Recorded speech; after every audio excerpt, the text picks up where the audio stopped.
Arrocha. Arrocha. Arrocha. Arrocha. Arrocha. Arrocha. Arrocha. Arrocha. Eu sou a Grazi Weber e esse é o Arrocha Cast. E aí, vamos arrochar?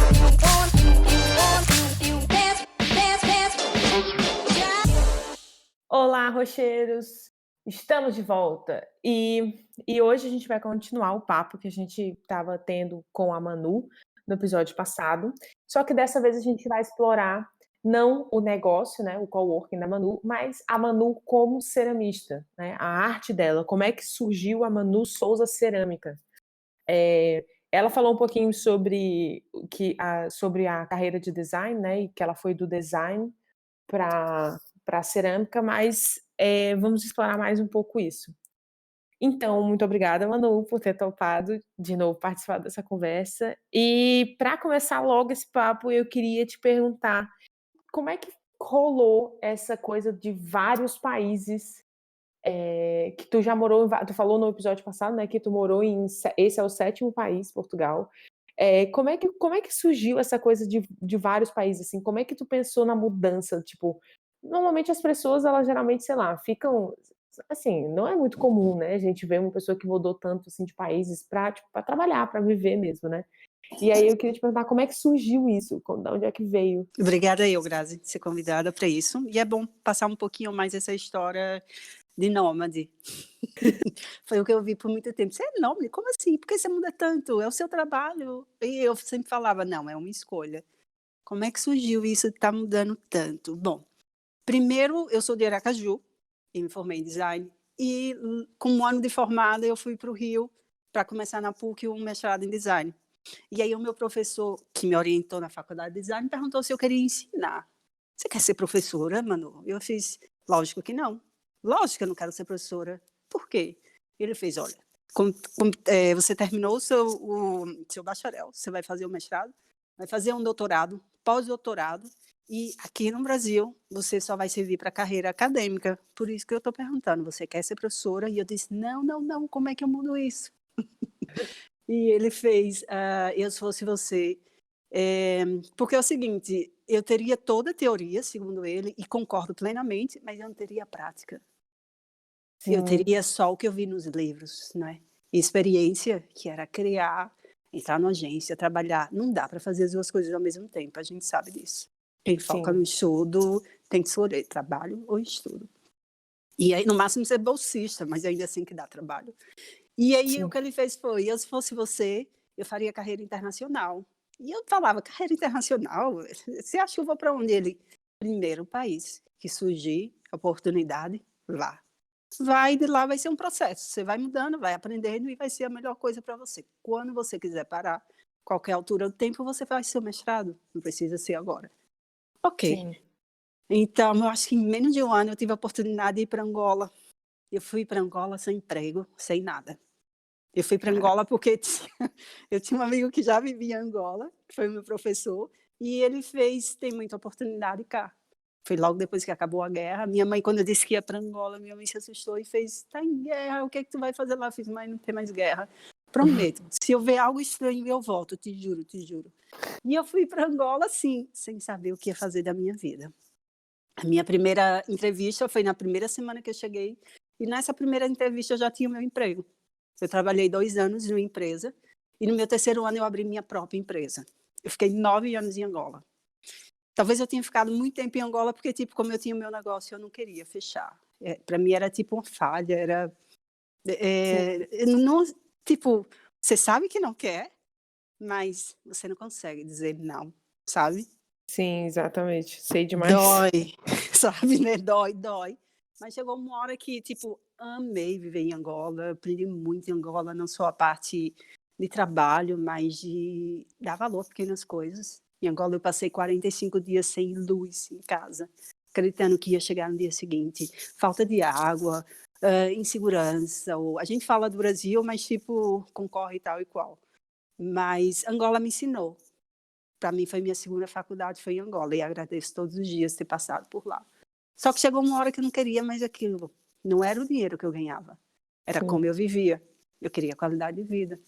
E aí eu vou mudar de novo. Aí, quando eu estava em Angola, eu ainda decidi, tipo, no meu 3º ano, que era a hora de fazer aquele mestrado. Lembra? O professor Sim. me falou. E eu toda aflita, não, tem que fazer agora, porque... Ok, fui para a Itália, porque era o meu sonho fazer um mestrado na IED.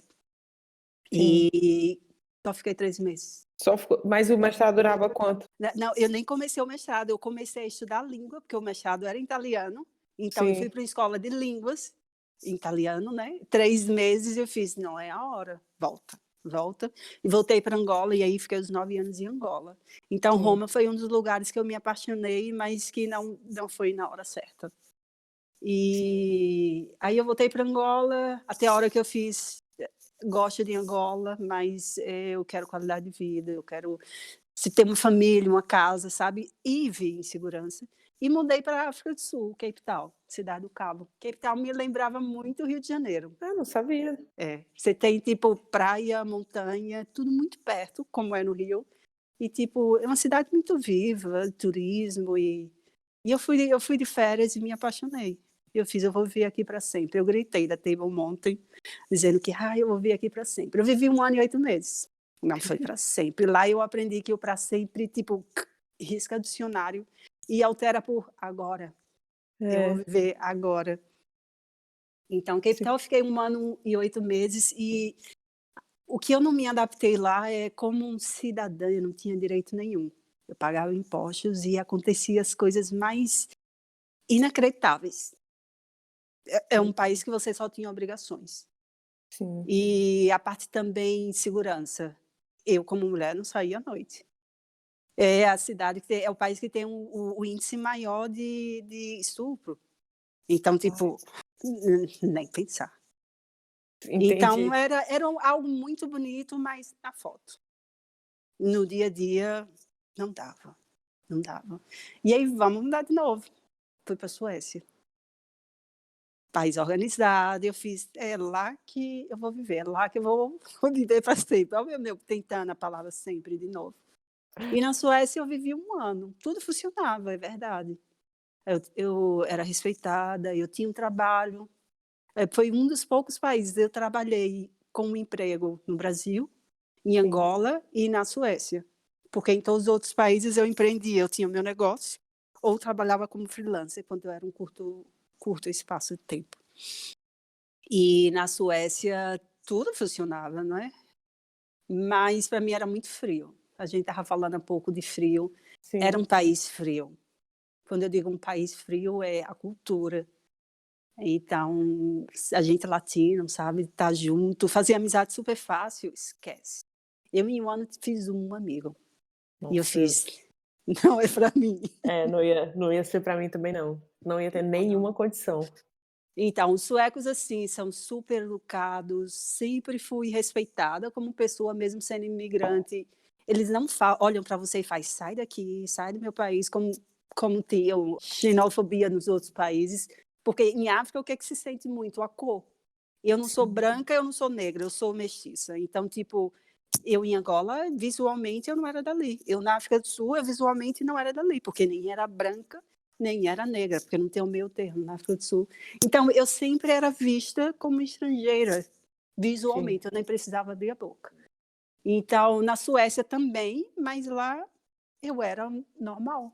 Só que era muito difícil fazer amigos. O círculo de amizade na Suécia funciona de que maneira? Ou é amigo da família, ou é da escola, é um amigo da escola que cresceu com você, ou da faculdade ou do trabalho e acabou. Novas amizades, mudou e fazer amigo porque é vizinho, nem pensar. Então foi todo um processo. E aí eu não vou mais mudar, não quero mais mudar assim como pessoa, de me adaptar ao local e ficar cada vez mais fria. Então mudo eu. E aí mudei novamente. E fui para Dakar dessa vez, fui para Senegal. Sim. Vivi 1 ano e meio em Senegal. Também africana, mas completamente diferente dos outros. Porque Dakar é um país majoritariamente muçulmano. Incrível, porque tipo, era bom sair na rua, porque ninguém abordava. Sim. Como eles são muçulmanos, eles não vão mexer. Logo você tem que sair bem vestida, que eu digo, coberta. Sim. Nada de decote, nada de roupa curta, se não quiser ouvir, o que não vai perceber, né? Porque lá eles falavam francês. me esforcei muito para ter aula de francês, mas não funcionou. Só falava inglês quando estava lá. Então, eu conseguia sair, eu me sentia segura nisso de sair sozinha como mulher, mas na parte de trabalho, para mim foi uma grande mentira. Quando eu digo uma grande mentira a cultura muçulmana não vê a mulher na mesma linha do homem, né, tá sempre Sim. embaixo. Então, eu fingia que eu tinha um trabalho e alguém fingia que me pedia alguma coisa. E Ah, eu não conseguia há muito tempo com isso. E nesse mesmo tempo eu comecei a ter a versão do meu computador, que incrível, né. sim, No mesmo momento eu comecei a ter a versão que eu não me sentia mais bem trabalhando no computador. Mas, essa parte de não trabalhar, não ter aquela, sabe, fazer coisas que você vê que tem importância, que tem função, sim. mexeu muito comigo e foi isso que fez: "Não, não vou ficar aqui, não vou viver de novo em um local que eu não estou completa". E foi aí Sim. que eu pensei em vir para o Porto, não é. E aí você pergunta como: "Por que você escolheu o Porto?". Aí eu digo que eu não escolhi o Porto que me escolheu, até brinco com as pessoas. A primeira vez que eu vim ao Porto foi há uns 8 anos atrás ou 9, eu morava na Suécia, e Sim. eu tinha um voo da Suécia para o Brasil com escala em Lisboa. Eu tinha que ficar à noite no hotel. Normalmente quando você tem uma escala de uma noite, você tenta aproveitar ao máximo aquela cidade, não é. Sim. Você costuma fazer isso Também construo quando viaja? demais. Com Boa. certeza. Pois é, mas eu não queria fazer aquilo naquela hora, porque era Portugal. Ah, E eu digo isso, eu converso sempre com as pessoas quando eu estou introduzindo a minha história, nessa parte desse meu histórico com Portugal. Eu nunca vi Portugal como eu vejo hoje, e foi uma transformação. Porque quando eu estava em Angola eu conheci muitos portugueses, sim, só que completamente diferentes dos portugueses que estão cá. Ou pelo sim, menos agiam completamente diferente. Na época eu não percebia, eu achava eles snobs, ou porque eles falavam: "Ah, eu sou branco, eu sou europeu, eu tenho um degree, ou eu ganho tanto", e eles maltratavam pessoas que estavam lá, os sim. locais, os angolanos, ou os brasileiros, ou o que for, os espanhóis, eles eram superiores. E eu não gostava disso, sabe, eu não achava justo, não achava correto. Não importa qual é a Uhum. sua nacionalidade, na hora que a gente fecha os olhinhos, vai todo mundo para debaixo da terra. Não Sim, importa, estudou, não estudou, tem dinheiro, não tem dinheiro, está todo mundo igual. Então eu não concordava muito com isso e não, para mim não tinha como fluir um diálogo. Então em 9 anos eu não tive um amigo português e não foi por escolha, é porque não fluía. Então eu sim, falava: "Eu vou a Portugal? De jeito nenhum". Só que eu tive esse voo que eu tinha que vir a Portugal, eu fiz: "Tá bom, vou ficar no hotel".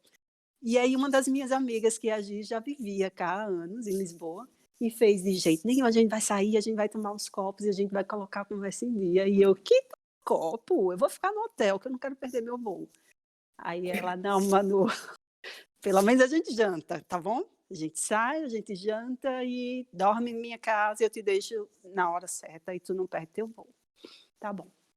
Eu sei que ela me pegou, e quando eu saí eu fiquei impressionada com a cidade que eu vi, era noite. Então foi minha visão noturna em Lisboa, que foi encantadora. E as sim, pessoas, foi minha surpresa maior, porque a gente tinha dúvida ou a gente estava meio que perdido ou conversando de alguma coisa, sempre aparecia alguém para ajudar a gente mesmo sem ser perguntado, e sem interesse algum. Eu falava: "Não pode ser, são completamente diferentes, como assim?". Então, quer dizer, hoje eu vejo que os portugueses que eu conheci, talvez por estar em um país que não é o deles, tem essa parte de autodefesa, de mostrar um pouco quem eu sou, sabe, para ser sim. admirado. Então, eu generalizei, esse foi o meu maior erro, por isso que eu entro nesse assunto. Eu generalizei os portugueses em si, e não, em uma noite eu vi toda a diferença. Eu fiz exatamente a mesma coisa. Uhum. Exatamente a mesma coisa. Eh, eu sempre viajei muito, assim, tipo, no perto da minha região mesmo, onde eu morava, porque meus pais sempre foram Sim, alucinados por viagem. Eles 2 boa. saíram de casa muito cedo, a gente morava num lugar, assim, a gente morava em Fortaleza e, pô, meu pai é do Rio Grande do Sul, que é na outra ponta do país, a minha mãe é mineira, então não tinha ninguém da família perto. né. Então meus pais Sim. não eram nômades, mas eram mais ou menos. Então eles Gostavam de conhecer locais novos, essa é a parte boa. exatamente. E eu herdei isso deles, né. Então, assim, toda vida que eu, tipo, ganhava um dinheiro, eu juntava pra poder viajar, sempre. E aí, numa dada altura, tive a oportunidade de fazer um intercâmbio na França, em Paris, e eu fui. E aí, Boa. pô, xenofobia até dizer chega, né, foi muito difícil fazer amizade com franceses, mas eu consegui. E lá eu conheci os portugueses. Sim. E eu não gostei, eu não gos nossa, eu não suportava, porque era Pois é. uma superioridade em cima dos brasileiros e falava assim: "Ah não, porque nós somos colonizadores", aquele papo da colônia do colonizado, né. Ai, eu não Aquele suportava os papo portugueses. feio que não é nada engraçado, não tem piada nenhuma de ouvir, né. Exatamente, é só ruim, é só ruim. Uhum. E aí tá, e aí eu voltei para o Brasil e falei: "Nunca mais eu vou sair daqui, nunca mais eu vou morar fora". Aí na época eu abri um escritório e tal, e aí minha amiga, a minha sócia, né, minha melhor amiga falou: "Grazi, eu não tô feliz aqui, eu não tô feliz com a arquitetura, isso não é o que eu quero fazer para o resto da minha vida, eu vou mudar". Ela falou: "Olha, eu vou para Portugal, para Porto, estudar o mestrado tal". Aí eu falei: "Vixe, Caiu Portugal, tem aquela ficha, né. certeza?". Não, eu ainda falei assim: "Não, tu tem certeza? Eles são tão preconceituosos, não sei o quê, eu não gostei dos portugueses e tal". Aí eu Aham. sei que o que Mas aconteceu, né, ela já tinha vindo ao Porto antes ou não? não, ela nunca tinha vindo ao Porto, Ah, eu que ok. fui influenciar ela negativamente. Sim. Aí eu falei ela: "Não, Grazi, mas eu vou tentar, eu quero tentar", eu: "Tá bom então, tenta, eu vou te ajudar". Aí ajudei ela em todo o processo, ela passou, beleza. Aí eu procurei emprego, não sei o quê, não achei. Aí na época eu estava namorando uma pessoa, é um carioca, e aí ele falou: "Ah, eu também vou pra Portugal". Aí eu falei: "Pronto, o Também, tá que que eu todo vou mundo indo para Portugal. tá todo mundo indo pra Portugal, o que que eu vou fazer aqui? Vou também". Aí eu olhei o mestrado, achei muito incrível e falei: "Tá, então eu vou aplicar para o mesmo mestrado que você e a gente vai vamos junta". Aí eu passei e tal, não sei o que, e vim. E aí eu não gostei dos portugueses assim que eu cheguei, mas eu percebi que não eram xenofóbicos, não era aquela xenofobia, não era aquilo que eu pensava dos portugueses quando eu conheci os Não, portugueses na França. não, é E bem aí diferente. é bem diferente, né. Aí eu comecei a conhecer um pouco mais, comecei a viajar um pouco mais, mas só quando eu conheci o Nuno, que é o meu namorado, é que eu comecei a entender realmente os portugueses. E aí Ele eu é do comecei norte ou é do sul? ele é daqui do norte de Porto, do Ah, ok, Porto. E aí, ok. cara, abriu, assim, a minha mente de um jeito, e aí eu comecei a entender a cultura. Tenho amigos portugueses que, tipo, eu conheci agora, quando eu digo agora, foi há 4, 5 anos, mas parece que eu conheço a minha vida. Eu falo com eles pela voz, eles já sentem como eu tô, porque eles, tipo, eles se entregam. Quando eles se entregam, eles se abrem a todo. E Sim. essa é a parte bonita. Então, assim, eu digo que, tipo, eu não gostava também, e quando eu realmente parei pra conhecer as pessoas, não só aquelas pessoas que eu não gostava, né, mas, tipo, todos, e não generalizar, foi exatamente a mesma coisa contigo, é assim, eu Pois entendi é. que não dava pra generalizar um povo por 7 pessoas, né, tem que Pois é. Ainda mais que dependendo de onde ele está, eles vão agir de maneira diferente. E foi sim, isso que com certeza. aconteceu. Eu agradeço todos os dias a minha amiga ter me insistido a vir a Porto, porque o que aconteceu foi, uma noite mudou tudo. Eu não decidi mudar para o Porto, mas o que eu fiz foi, eu gosto, é diferente e eu quero ver mais. Isso foi só um cheiro. Aí quando eu peguei um voo para a Suécia e de volta, eu passei uma semana em Portugal, porque eu fiquei Sim. curiosa com o que eu vi. Eu podia estar enganada ou sei lá, foi um dia de sorte. E eu passei uma semana, fiquei 4 dias em Lisboa, achei incrível, apaixonante, mas quando eu vim para o Porto eu fiz: "Não, tem alguma coisa cá?". Sei lá, tem uma parte mágica cá, sabe, uma cidade pequena, antiga e encantadora. Eu fiquei apaixonada pelo Porto, desde a primeira vez. Mas nessa época eu nem pensava em mudar, nem pensava. Aí depois que e tu pensou quando tu Aí eu pensei quando eu tive essa parte de bloqueio, de estar trabalhando com design gráfico e eu queria sair de Senegal, porque eu achava que meu problema era Senegal. sim, Eu achava que meu problema, quer dizer, o que é que hoje eu percebo, posso ainda estar enganada, mas eu percebo eu estava insatisfeita, em todas as sim. maneiras. Eu fazia um trabalho que eu amava, Eu dizia que eu nasci para eu sou design gráfico e ainda bem que eu uso muita coisa da meu design, do Sim. processo criativo do design na cerâmica. Então é ótimo, porque junta as 2 coisas. Mas eu dizia que eu tinha nascido para trabalhar como design gráfico, como era que eu ia mudar para ceramista? E o que aconteceu foi, eu senti que eu não queria mais design e tive essa oportunidade. Não acho que foi oportunidade, eu acho que me dei essa chance de mexer com barro, que foi Sim, quando eu vim para cá e eu tive essa aula que mudou tudo. E foi uma coisa que começou, não digo que foi uma brincadeira, mas foi algo que eu não me cobrei tanto. Foi algo que eu fui tentando aproveitar. Gosto de fazer isso, vou fazer mais um pouco, gosto de fazer mais um pouco, e fui me deixando ser levada, né, para ver sim. mais ou menos onde eu ia chegar ou como eu ia chegar, eu não sei. Aí todo mundo me pergunta: "Manu, vai viver no Porto para o resto da vida?" E eu digo: eu não sei, eu adoro estar cá, eu amo estar cá, aproveito muito o trabalho que eu tenho, mas eu acho que eu não tenho essa raiz de estar presa, Em um lugar só só, que né. em um lugar só. Mas o que eu sinto agora tem 4 anos que eu não penso em mudar, Grazi, então eu acho que tem alguma coisa aqui. O que eu sentia Sim, falta não era o país que eu vivia, talvez o trabalho que eu fazia, o quanto eu me envolvia e como eu me envolvia comigo. Hoje não importa onde eu estou, se eu estou no Porto, se eu estou em Lisboa, se eu estou em Póvoa, não importa. Hoje é meu trabalho que me move, então para mim, tanto faz. Eu não tenho mais essa necessidade, nesse momento eu não tenho essa necessidade de mudança.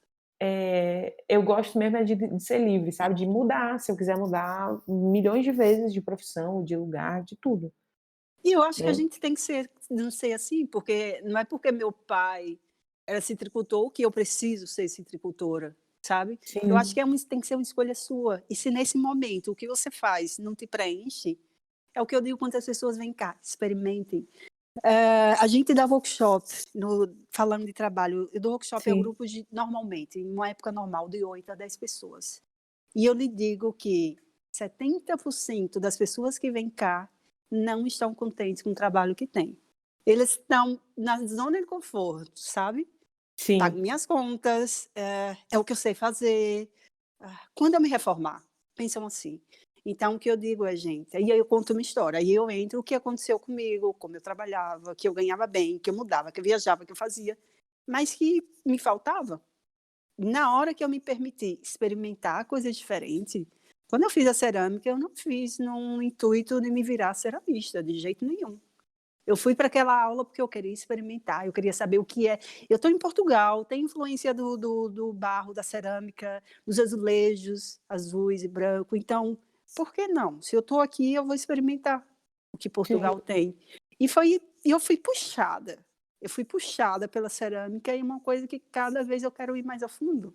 Que o que eu quero é aprender mais, fazer mais e compartilhar mais. Então eu digo às pessoas: experimentem, não precisa ser cerâmica, faça um curso de pão como tu fez, tu tá louca com pão, fazendo sempre pães, então tipo macramê ou, sei lá, ache um ofício, de sim. preferência não precisa ser manual, mas coisas diferentes. Hum. Sei lá, experimenta, né, só pelo prazer de experimentar também. Vai virar hobby, porque você vai ter prazer em aprender mais, você vai querer fazer mais, e uma hora você vai estar ganhando dinheiro daquilo. Sim, é verdade. Basta você se organizar, ninguém vai olhar para você e vai pagar 10.000 ou 2.000 ou o que for, em uma peça, em uma fotografia, isso é questão de sorte. Mas eu acho É, que se você se organiza financeiramente, sim. eu sempre digo que, tipo, Monet, Picasso, gente, quando eles estavam vivendo da arte deles, né, pintando, ninguém pagava nada. Não, Só não. virou obras milionárias, assim, bilionárias depois que eles faleceram, né, e que teve um boom e alguém falou: "Eita, mas isso aqui na verdade é bem bonito, né, podia ser interessante e tal, não sei o quê, olha o valor que isso tem". Mas assim, uma hora chega, mas não vai ser uns 50 milhões de euros numa peça. Não, o primeiro não precisa a pessoa morrer, a pessoa precisa a pessoa pode ganhar É, dinheiro com aquilo. E segundo são poucos artistas que vivem só de arte, são sim. poucos. Sim, Eu tenho um prazer de viver, eu não vou dizer que eu faço arte, eu digo que é meu trabalho. Tem arte, é verdade, mas é o meu trabalho. Mas eu digo, 100% do que eu vivo é cerâmica. É aula de cerâmica, é peça, é qualquer coisa que porque o que foi que eu fiz? Você vai falar: "Manu, tu é louca". Sou louca. Com os anos trabalhando, eu fiz um pé de meia, pequeno, mas foi por isso que eu comecei o meu negócio. Então, sim, como eu tinha o meu pé de meia para um ano, eu corri esse risco. Eu estava gostando muito daquilo, tinha um projeto, estava num local que estava incrível e eu fiz: "Ok, eu vou arriscar. Se não der certo, eu sempre posso voltar a procurar um emprego como design gráfica". E fui sim, sem medo. Porque o que é que a gente tem medo? Eu só vou largar design quando cerâmica estiver dando mais que design. Nunca. Eu nunca faria cerâmica, eu nunca estaria fazendo cerâmica se eu pensasse assim. Porque 1 hora para mim no computador vai ser 5 dias como ceramista. Eu já estava num ponto que, tipo, eu não precisava trabalhar muitas horas no computador. É lógico que como designer a gente acha que o design só trabalha quando está sentado no computador. Não, o processo sim, criativo está o tempo todo ali na cabeça. Está o tempo todo, você sim, pensando no ideia, como inovar, como resolver. Então, tipo, eu era paga pelas horas de processamento e por quão criativa era a minha solução. Então, se eu pensasse assim, só deixo o design, quando eu ganhar ceramista, a mesma coisa é design, até hoje eu ia ser design. Foi uma escolha minha. Eu abri mão de não ganhar tanto, mudar um pouco o meu estilo de vida, mas ter qualidade de vida. Não ganho sim. tanto, mas a qualidade de minha vida é acordar, onde toda segunda, para mim, é uma sexta. Quando eu era designer, ficava louca pela sexta, porque era o último dia de trabalho. Hoje, como ceramista, eu fico louca pela segunda, porque eu vou chegar no ateliê, eu vou ver como estão minhas plantas, eu vou abrir o forno, eu vou ver o que é que saiu, e eu vou voltar a colocar a mão na massa. É, para você ver, Então, né. São poucas as pessoas que a gente conhece que realmente trabalham com aquilo que elas amam 100% da vida, né. E talvez talvez a gente encontre isso em algum momento, se a gente se permitir procurar, né. a palavra é essa, é se permitir. Porque se É, você não se permitir, você nunca vai saber o que é, sabe? E se você sim. se cobra que precisa ser perfeito, você não vai chegar lá. Você não vai chegar E lá. Eu me cobro que eu tenho que aprender, tipo, eu colo como eu disse na minha maga, que é a Clara, eu colo nela, tipo, ela tá aqui, é a Tim, eu, amém. Porque eu quero aprender o máximo, não só com ela, mas com qualquer pessoa que entra no ateliê, porque às vezes uma pessoa que vem para uma aula só, sim. ela vê o processo da cerâmica fora da caixa e me traz uma solução que eu não tive nesses anos. É, Então às a vezes é gente uma tem coisa. que abrir, né, abrir e ouvir, ouvir de todos os lados. Sim, até porque todo mundo tem uma experiência de vida, né. Isso, Pode ser que não naquela área, mas tem experiência de vida. sim. E aí, às vezes, quando a gente mistura as coisas, é que eu acho que dá mais certo, sabe. Você vai misturando um monte de experiência que você adquiriu na vida inteira, num negócio específico, e aí tem uma hora que você vai eu acho que é assim que, na verdade, a gente cria os grandes projetos inovadores, né. É É misturando, assim. isso. Misturando, e não só coisas suas, mas de pessoas diferentes, de lugares diferentes. E Exato, exatamente. é aí que consegue uma boa solução. E eu tenho uma última pergunta para ti, para a gente encerrar esse papo, que é o que que tu acha que foi, assim, fundamental para para tu descobrir esse teu caminho como ceramista, assim? O que que foi fundamental para tu falar, para tu criar a tua coleção, e tu começar a vender, né, as tuas peças com a tua assinatura? Eu acho que fundamental vai ser um pouco da minha vivência. Você falou agora em vivência, mas o fundamental é isso. Porque normalmente quando a gente começa uma coisa, a gente copia, não é? Sim, Até sim. quando você está aprendendo a desenhar, um professor vai lhe dar aquela obra de arte para você copiar. Se aprender como copia, mas vai chegar uma hora que você vai fazer a tua própria. E o que é engraçado comigo é que eu não vou dizer que nunca copiei, porque eu já tive uma peça, o narigudo, por exemplo, quando entrou numa loja, o dono da loja chegou para mim e falou: "Mas Manuela, é igual a essa marca aqui". e me mostrou uma vasilhinha que tinha um narizinho, tipo um jarro, ou não lembro a peça. E eu olhei Sim. para aquilo e fiz: "Ah, é verdade". Aí eu contei a ele toda a história e ele fez: "Não, não, não, não precisa, deixa, deixa". Quer dizer, parecia uma cópia das minhas primeiras peças, que eu digo Sim. que as ficaram mais conhecidas, mas quando eu fiz elas, o que eu fui atrás é a minha origem, a minha história.